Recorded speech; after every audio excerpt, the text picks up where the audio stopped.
Oh wow, that's cool.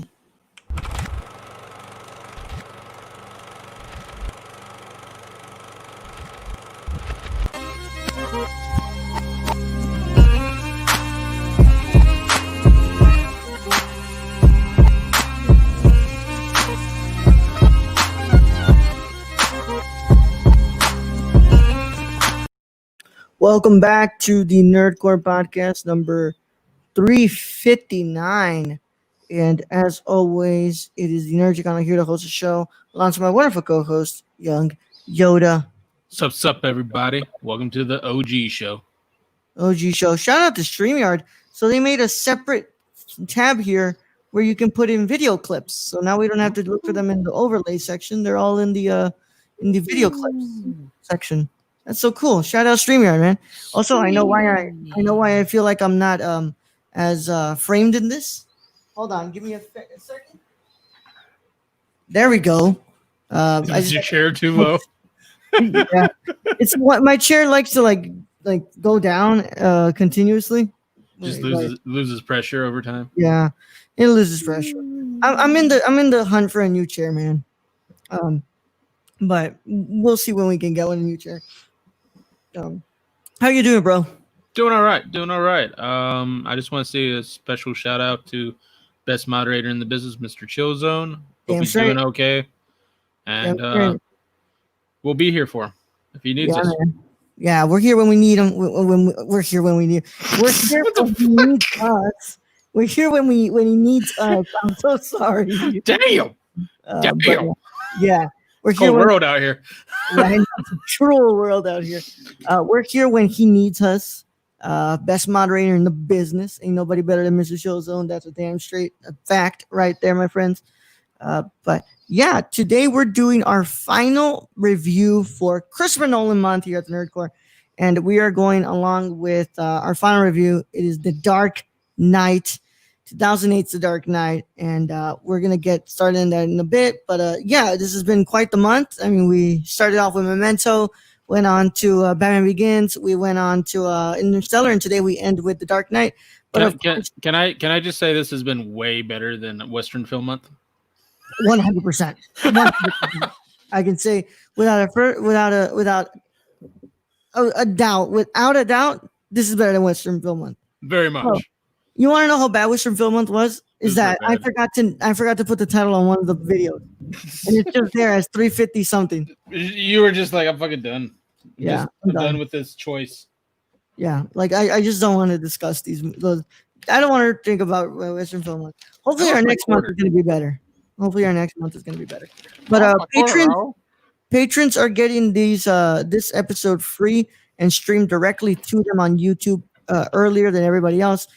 Usually we do our streams at 8:30, but today, we decided to have it a little bit earlier because of flash flood warnings. What are you holding up to the screen? I lost my quarter, so I'm looking.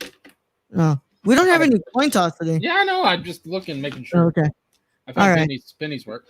But yeah, we'll be announcing what our next month is at the end of the episode, and then of course we're gonna be doing the coin toss on Saturday when we do our. So Saturday, there's no Saturday morning review that's from a pick. We're doing First Count since it is now actually available to rent, and yeah. So we're gonna watch and review First Cow on Saturday. Yeah. So on Saturday after the review, we're gonna be doing our picks for next month, and yeah. So 100%, dude, better than Western Film Month, and I've been enjoying it. I've been enjoying this month so much, and of course, if you are a patron, you do know that the month doesn't actually end for you today. It ends for you at the end, actually, like at the end of the week when we put our mini pod. And I want to say so sorry to everybody. We were planning to do the mini pod last week, and then a hurricane rolled through. So yeah. So a mini pod, you'll get the question. You'll get an extra long one. You'll get the question and the actual review for. Do we have a question? Yeah, it was a Chillzone put a question in there. Oh, okay. Oh, wow. Yeah. He wanted to know about, somebody's actually listening to us. Yeah, he wanted to know what cultures, what world cultures are we fascinated with? I feel like Tony's given up on us. No, he hasn't. He's just probably working. Or playing the Ghost of Tsushima. Yeah. Which is what we should be doing, honestly. Yeah. We shouldn't be podcasting right now. We shouldn't be podcasting, right? We should be playing the Kurosawa game. Yeah. Can you believe it, dude? Kurosawa would be rolling in his grave right now. The fact that we are I think he'd be kind of touched. Be like, they still remember me. They got fucking Kurosawa mode in there. Goes black and white with the natural lighting. Yeah, that's the shit. Love it, dude. So let's go ahead and get into this, man. If you guys have not watched The Dark Knight, I cannot believe this movie is 12 years old, Brad. It does not feel it. It does not look it. No. But hey, bless those IMAX cameras, bro. Mm-hmm. They do wonders. But this movie came out in 2008, so it's way past the cutoff date. So if you've never seen this film, go ahead and hop off the chat and hop off the episode if you care about spoilers. If you don't care about spoilers, then go ahead and keep listening, as we are going to be discussing spoilers. This is your one and only warning. Your spoiler warning is in effect in 5, 4, 3, 2, 1. I don't have my iPad connected. So, yeah. That was weak, bro. That was I know. So weak. I got a flash flood coming in, bro. It's weak. I got to use my iPad to row. Just look at the phone. Just look at the phone. Yeah. Sorry. It's fine. I was checking to see if anybody was posting on Patreon. Checking to see if we were getting comments. So, money. Yeah, because we have one person watching, so I was checking to see if we got any comments on Patreon. Hold on. No, we're good. All right, let's go ahead and do this. Brad, go ahead and introduce us to 2008's The Dark Knight. Oh shit, I was supposed to have that pulled up. I'm kidding. I was like, bro, this is your movie, bro. You're like, bro, again. It's your movie. Right, coming from our only source, Wikipedia, The Dark Knight is a 2008 superhero film directed, produced, and co-written by Christopher Nolan. Based on the DC Comics. I have a question before I go into this. How can you direct and produce something? And Stanley Kubrick. Okay. So that's a thing. Based on the DC Comics character Batman, the film is the second installment in Nolan's The Dark Knight trilogy and a sequel to 2005's Batman Begins. It took him 3 years to make this film. Wow. Yeah. Starring in between... Sorry to cut you off, but in between Batman Begins and Dark Knight, he did The Prestige. And then in between Dark Knight and Dark Knight Rises, he did Inception. Man has no losses. Starring Christian Bale and supported by Michael Caine, Heath Ledger, Gary Oldman, Aaron Eckhart, Maggie Gyllenhaal, and Morgan Freeman. In the film, Bruce Wayne / Batman, Police Lieutenant James Gordon, and District Attorney Harvey Dent form an alliance to dismantle organized crime in Gotham City, but are menaced by an anarchistic mastermind known as the Joker, who seeks to undermine Batman's influence and turn the city to chaos. Nolan's inspiration for the film was the Joker's comic book debut in 1940, the 1988 graphic novel The Killing Joke, and the 1996 series The Long Halloween, which retold Harvey Dent's origin. The Dark Knight nickname was first applied to Batman and Batman #1, 1940, in a story written by Bill Finger, who, if y'all don't know, Bill Finger was lost in history until he finally got the credit that was deserved to him. Yep. The Dark Knight was filmed primarily in Chicago, as well as in several other locations in the United States, the United Kingdom, and Hong Kong. The film was the first mainstream feature to partially utilize IMAX 70mm cameras, with Nolan using them for 28 minutes of the film, including the Joker's first appearance. Warner Brothers initially created a viral marketing campaign for The Dark Knight, developing promotional websites and trailers highlighting screenshots of Ledger as the Joker, which I fucking remember. I remember that. Ledger died on January 22nd, 2008, some months after he completed filming and 6 months before the film's release from a toxic combination of prescription drugs, leading to intense attention from the press and going public. Upon its release on July 18, 2008, The Dark Knight achieved significant critical and commercial success, with praise for Ledger's performance, visual effects, direction, action sequences, musical scores, and themes, a.k.a. the whole fucking thing. With over $1 billion in revenue worldwide, it became the highest-grossing film in 2008 and is the 46th, number 46, highest-grossing film of all time, unadjusted for inflation, fourth at the time of release. It also set the record for highest-grossing domestic opening with $158 million, a record it held for 3 years. At the 81st Academy Awards, the film received 8 nominations. It won the award for Best Sound Editing, and Ledger was posthumously awarded Best Supporting Actor. The Dark Knight is considered one of the best films of its decade and one of the best superhero films ever made. The Dark Knight Rises, the final film in the trilogy, was released on July 20th, 2012. Yeah, one of the greatest movies of all time. I believe so. One of the greatest movies ever made. Definitely one of the greatest superhero films for sure. Yeah. One of the best thrillers, and this was actually referenced in my film noir class as a subgenre of neo noir called superhero noir, and he explained how this was a noir in a sense. And watching it now again, I was like, "Yo, he's kind of got a point, He's got a little like you were saying, that third act, he does become the world's best detective. He does, and once again, I say that if that would have been the whole movie, man, like this would have been the one that for me to say, "Yo, Bale's Batman." Yeah, that's it, that's him. But nope. I will say, well, by me, you're the one who picked the movie. Go first. What are your thoughts on the Dark Knight? This, and I'll say this again. I know you took anger and fervor at me when I threw this out there, but if I'm going to throw this out there above your pick as the best superhero film ever, I mean they're pretty close. So I don't know how you can get all jealous about that shit. But anyways, The Dark Knight is probably my favorite superhero film ever made. Yeah.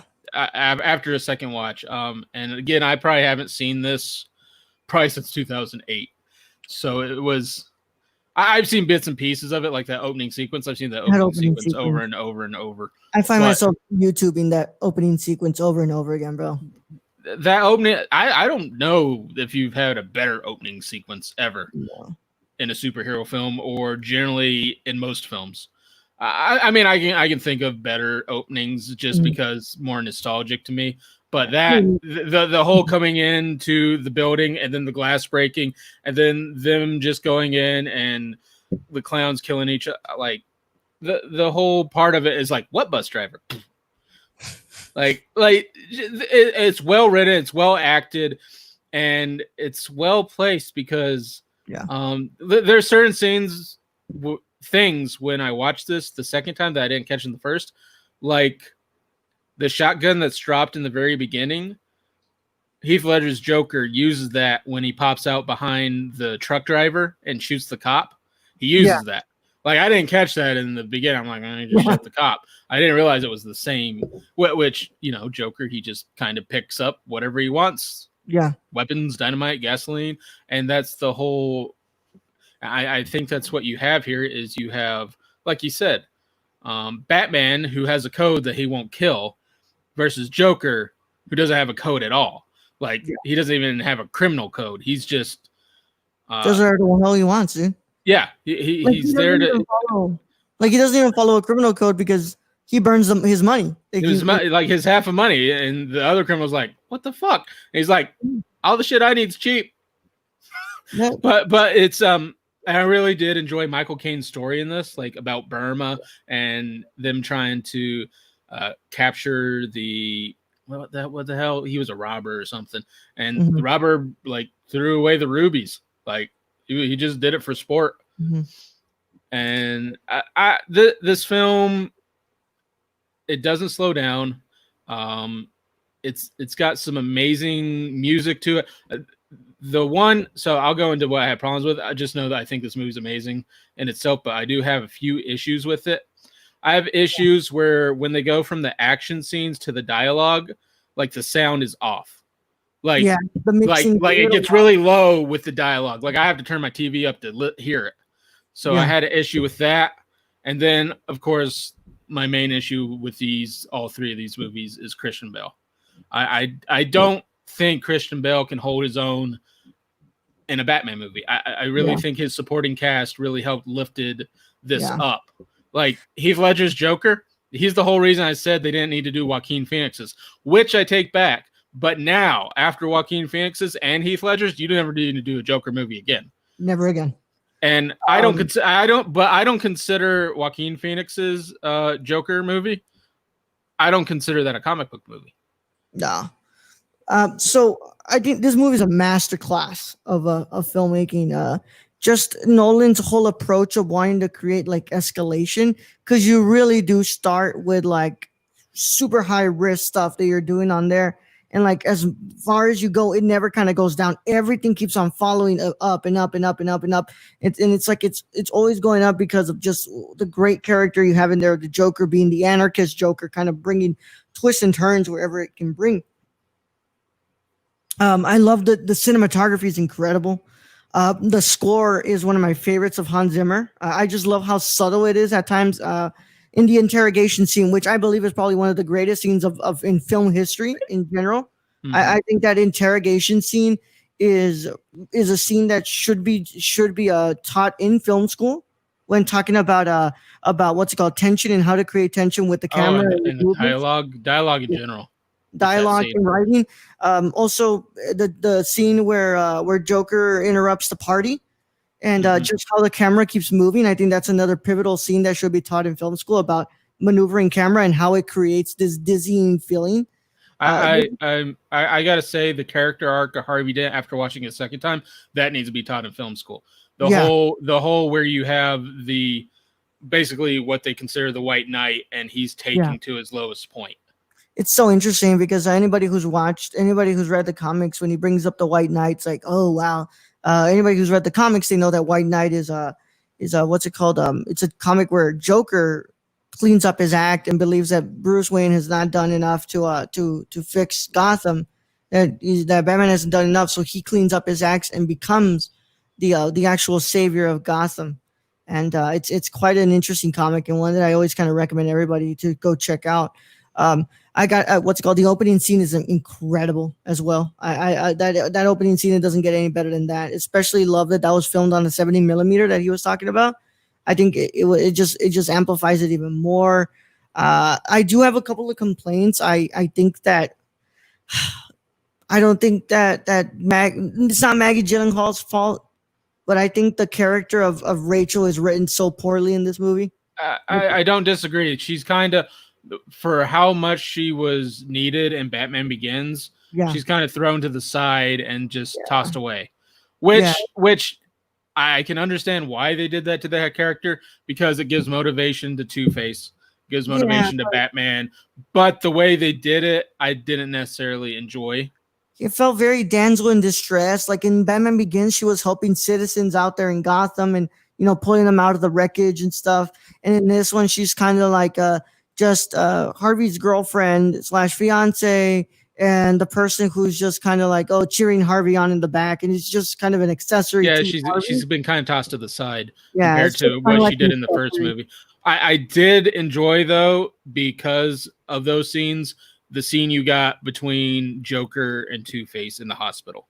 I thought that Oh, was a very well written and great scene on like heads mhm. you died, or yeah, heads you live, tails you die, and Heath Ledger's going, sound good to me.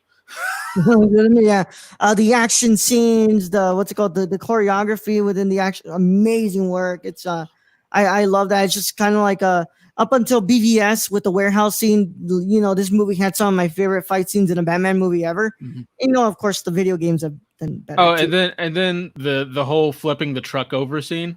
Yeah, That's iconic. yeah, I mean, if there's one thing you remember out of this movie, it's when that truck goes head over end, yeah. and then the Joker's there sitting with the Tommy gun going, hit me, and hit me. Batman just won't do it.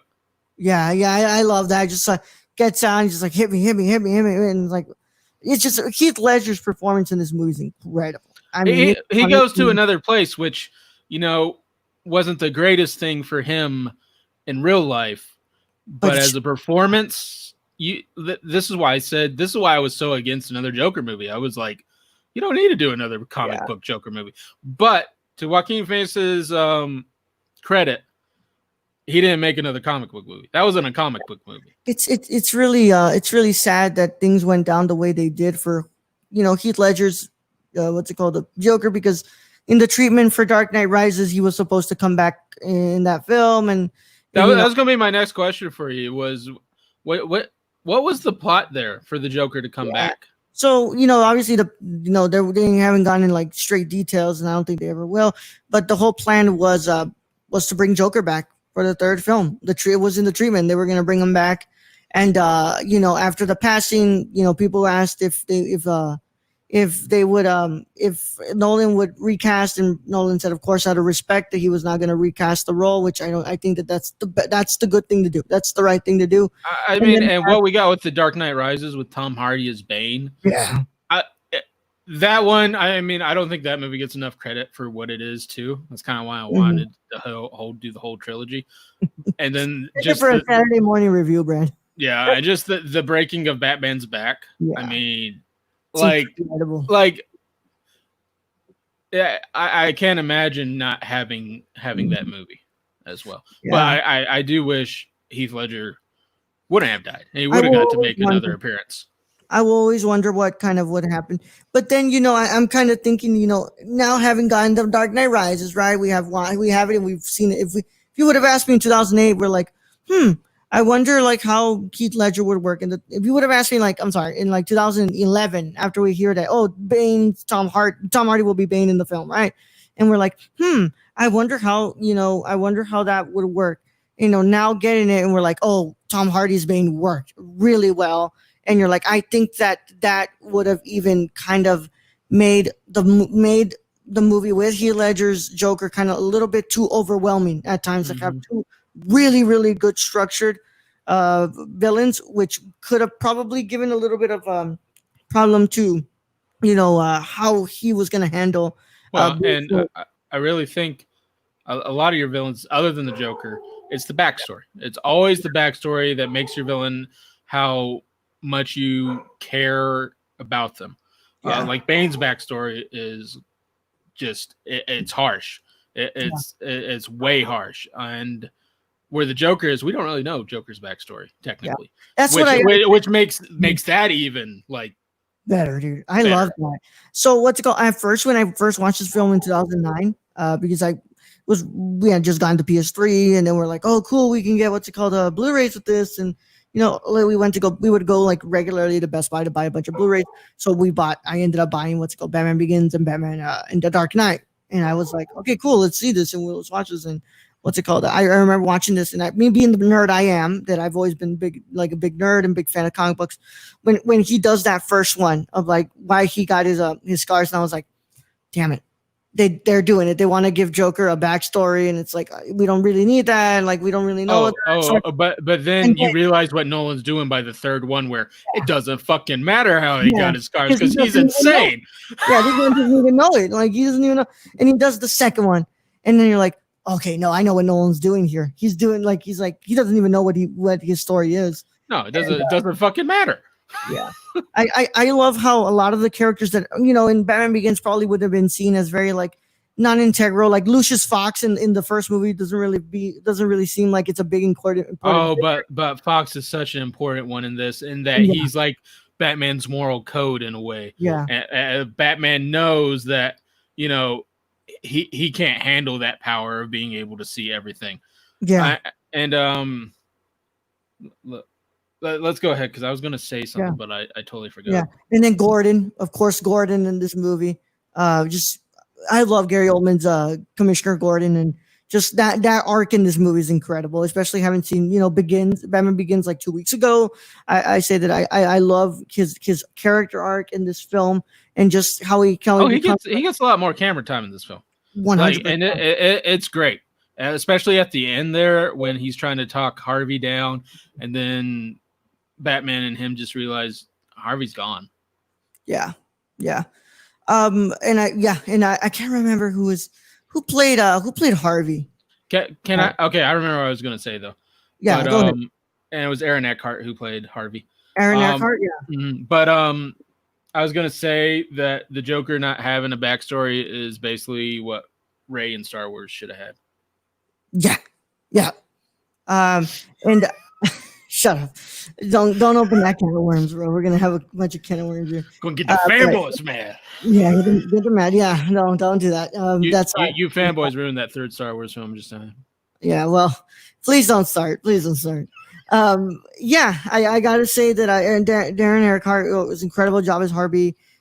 Just those are kind of my only complaints. I think it's just Maggie. What's it called? It's the Rachel character, and of course, I think that at the third act is when Bale's Batman is really like great. I've always said I'll say this again. I said it in Batman Begins. Christian Bale makes a great Bruce Wayne. But you know what I think? No,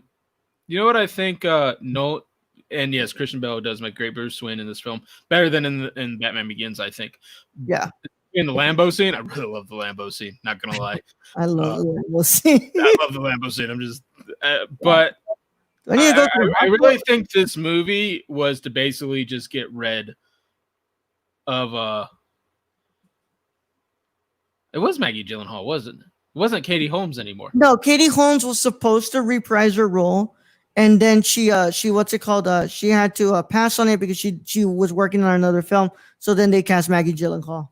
All right, yeah, that's kind of weird, but I really think they were just trying to basically just get rid of the love interest in this film. That's really what it felt like. Well, because I don't want to be like spoilery because of Dark Knight Rises. I don't know if anybody's ever seen, if anybody who's watching has seen it, but like you find out like what's it called? Spoiler alert, I guess for Dark Knight Rises, Talia al Ghul comes out in should we 5, 4, 3, 2, 1. Yeah. Like, you find out that the love interest was always love interest is Catwoman, and Talia al Ghul comes out. They sleep together and stuff, and like But wait. Talia al Ghul and Catwoman sleep together? No. Bruce. Talia al Ghul and Bruce. Okay. They sleep together. No. I mean, a different movie. I don't think I'd mind that. No, God, shut up. And then Catwoman and Bruce are the love interest in the next one, but I gotta say one of my big things that I said that is like the second act in Batman Begins feels so dragged out. Like it's kind of like, oh, it feels so dragged out, and then the third is just perfectly done. It's in here looking at the runtime, it's longer than Dark Knight than the Batman Begins, but everything is kind of perfectly paced. Well, because it just goes. It's just kind of a constant like, oh shit, we're on this ride and we're not stopping until the Joker's hanging upside down. Yep. Yep. And I love that final moment. Oh, before the final moment though, we gotta go to the ferry scene.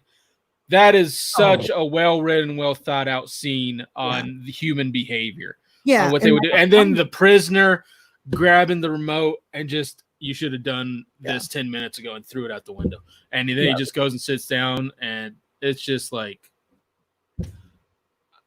I'm afraid nowadays, like, someone would have blown up the boat, like, in real life. Yeah, I'm telling you, man, it's incredible, that scene.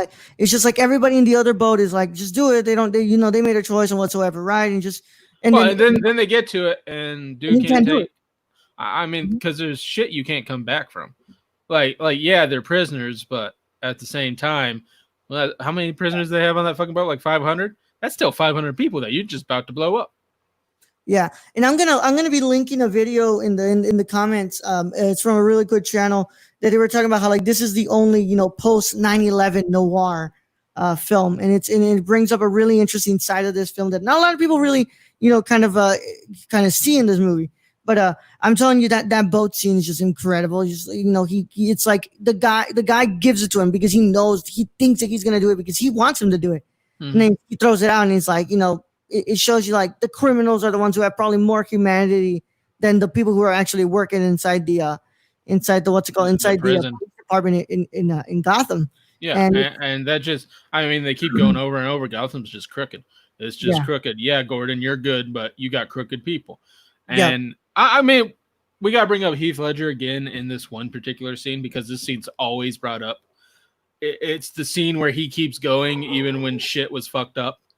And Nolan kept filming him. It's the hospital scene. Oh, love that. Yeah. Like that.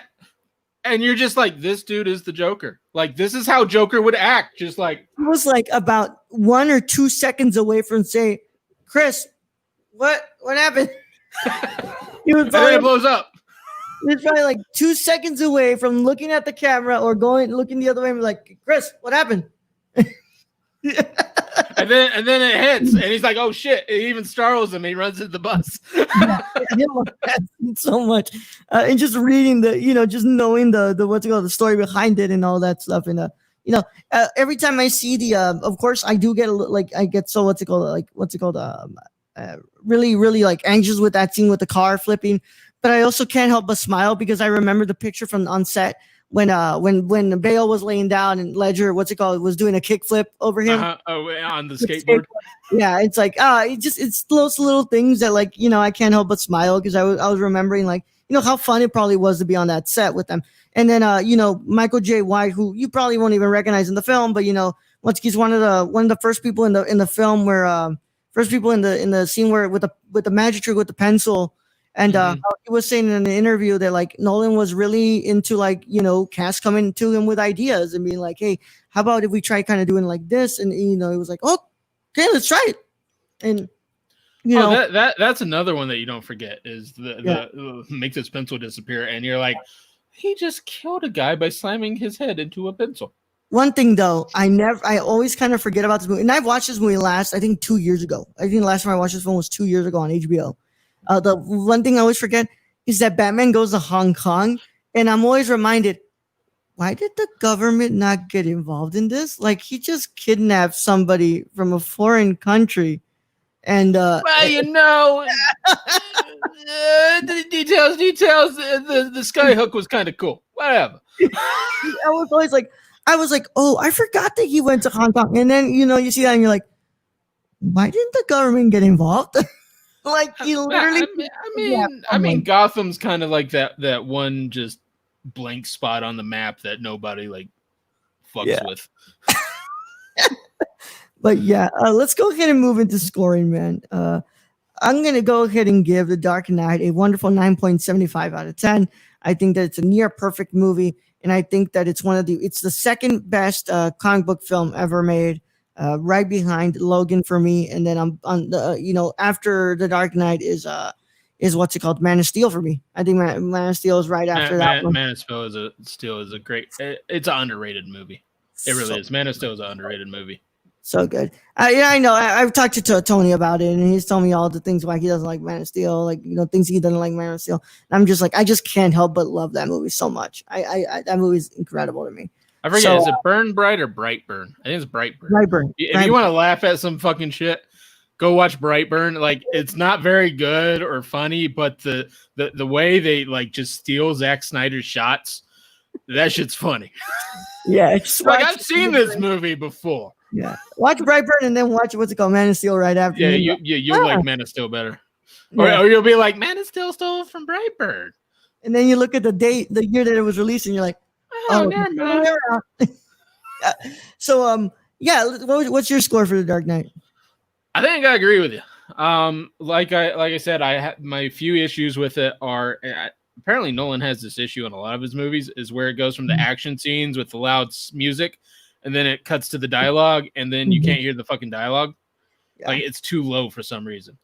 Yeah. And then just Bale in general with his raspy voice thing. I don't fucking know. That's why I like that Ben Affleck did the contraption. I don't know what they did with the voice changer. Yeah. He didn't go. You don't have to do it.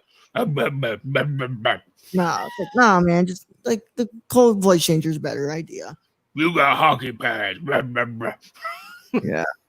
But I agree with you. 9.75. I mean,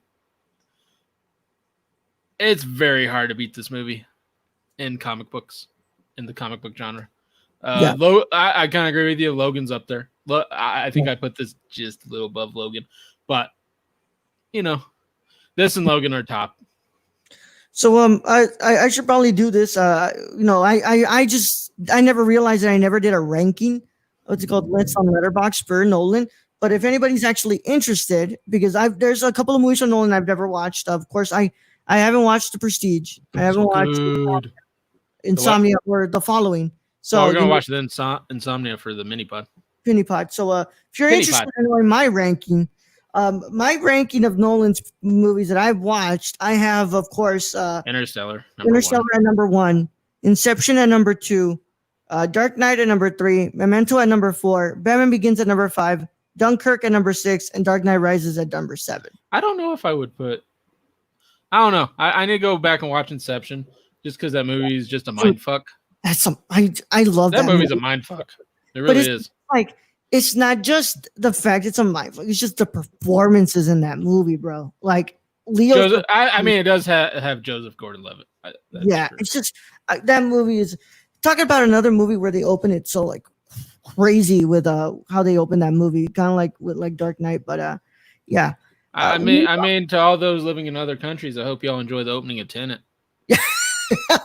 Yep. So we learned today that August 26th will be the next release date for Tenet, that it will open worldwide, internationally only, and for us Americans, it will be opening on September 8th in select cities. Do you think that's a smart idea by Nolan? Yes. I think that's a smart I don't think people are going to go to the theaters yet. I think this is how he's going to test it out to see like if the foreign countries. So like at least you have New Zealand that will probably go, because New Zealand got their shit together a while ago. South Korea. So yeah, you get all 5,000 people from New Zealand. But I think as long as he keeps it in longer now, September in domestic, and then keep it running for a while, we'll see, man. Here's what I hope: that he releases it, goes on video demand in about a month, and then we can watch it, review it, whatever. I mean, but it's Nolan, so that shit probably ain't going on video till next year. Yeah, that's the thing. I want to hear this strategy. Although, if anybody's interested, Bill and Ted, their next movie's going on video on demand right away. September too, as well. September. Bill and Ted 3 will be on video on demand. Yeah, like they don't care. Keanu's like, fuck it. Because, bro, let's be honest. Who's gonna go out and see Bill and Ted 3? Like, was it gonna be? I know you, but I'm talking about like, was it gonna be this huge box office hit that we think it possibly would have been? No, it's a Bill and Ted. It's a cult. It's a cult favorite. Exactly. Let's be real. Although many people might have gone and see it just because we haven't left our house in fucking ever in a day. Yeah, but we'll see, man. But video on demand for Bill and Ted 3. But yeah, dude, I mean, Nolan, stop being a crank anchor and just put it on video on demand. Damn it. Yeah, I would. I watch it in my underwear like it's supposed to be watched. With a beer in my hand and popcorn in my other hand. Watch it after having sex and just post nut watch. Yeah, it's gone from Netflix and chill to Nolan and chill. Yeah, dude, it's crazy, and I gotta respect a man who cares this much about how his movies watch, but at the same time, it's like, just do it. But dude, it's a pandemic. I will pay you your fucking $20. To watch it right when it comes out. Just let me watch on my TV. Just like A24, I will literally pay $20 to watch The Green Knight. At this point, I want to watch The Green Knight. Like, you can't. Although this man did not want to pay $14 to watch First Cow at all. Yeah, he was like, "No, Green Knight. I will pay $20, dude." I mean, but the way Green Knight is, that movie better be over 2 fucking hours. I'm just saying. Drop a trailer like that and not expect us to like gush over and like say like, we were just watching that thing. We're like, man, I'm gonna watch this thing again and again and again. Drop the fucking movie, guys. So as always, thank you guys for joining us, and we are. Oh, hold on, sorry. We're gonna be doing coming of age films next month. So we'll announce the picks, and then on Saturday we'll do our coin toss. I'm kind of excited for this one because I get to talk about 2 movies that I don't think we would have ever reviewed otherwise. Yep. I just have to remember my picks. So let me go ahead and get. By the way, Brad was very confused as to how we do these months again. He sends me 4 films.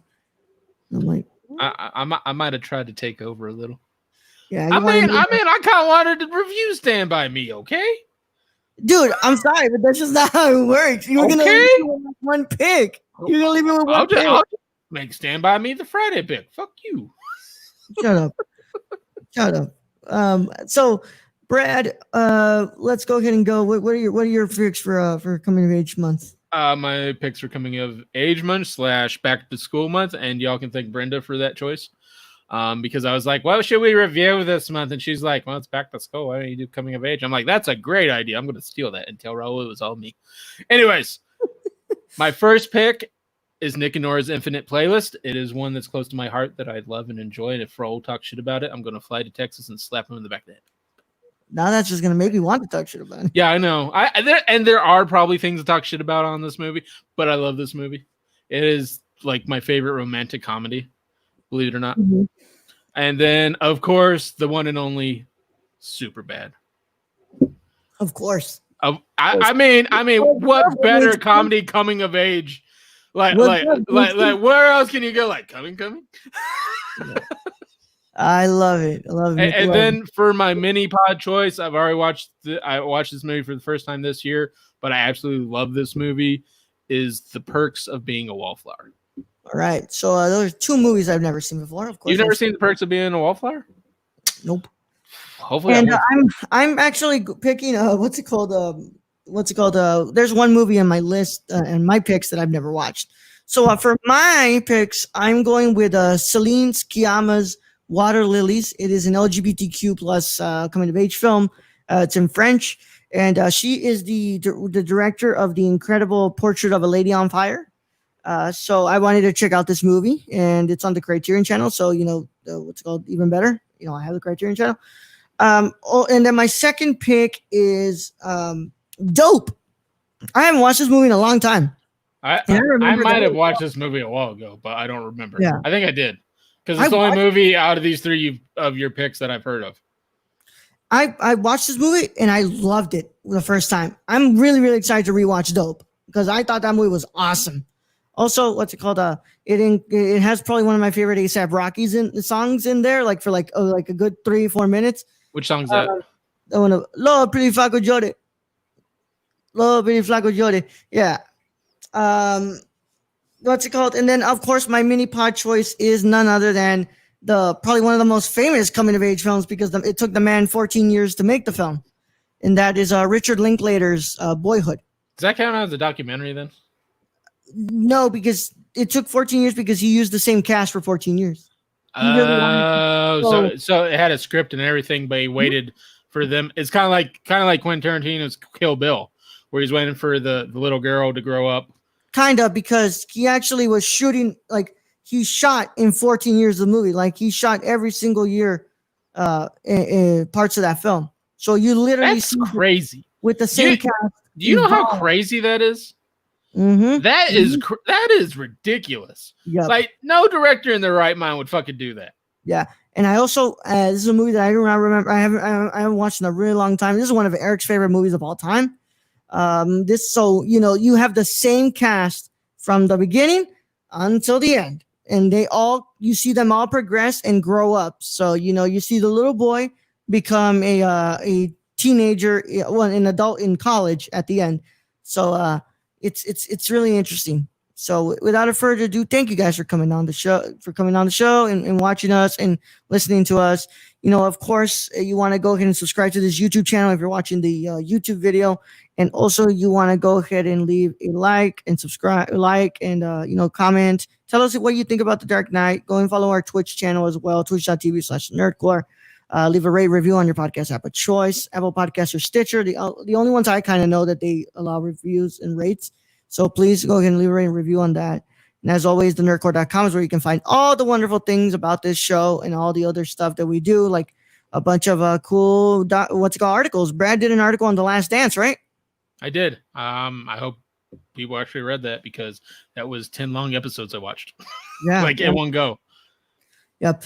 Shout out to Brad. Always makes like really long ass articles. While me, it's like 4 paragraphs and that's. Well, I mean, I look at it and I don't think it's long at all. I'm like, I didn't really write that much, but maybe because I'm like Kurosawa-esque and don't want to edit. Yep. So without further ado, Brad, we got to do the Patreon shop. I need to use the restroom really bad, man. So you want to go on commercial break? Commercial break. No, I don't have the commercial break on here. So I'm going to do this as fast as I can. Shout out to our Patreon supporters. We love you guys so much. If you want to become a Patreon supporter at patreon.com/nerdcore, go and check out the tiers.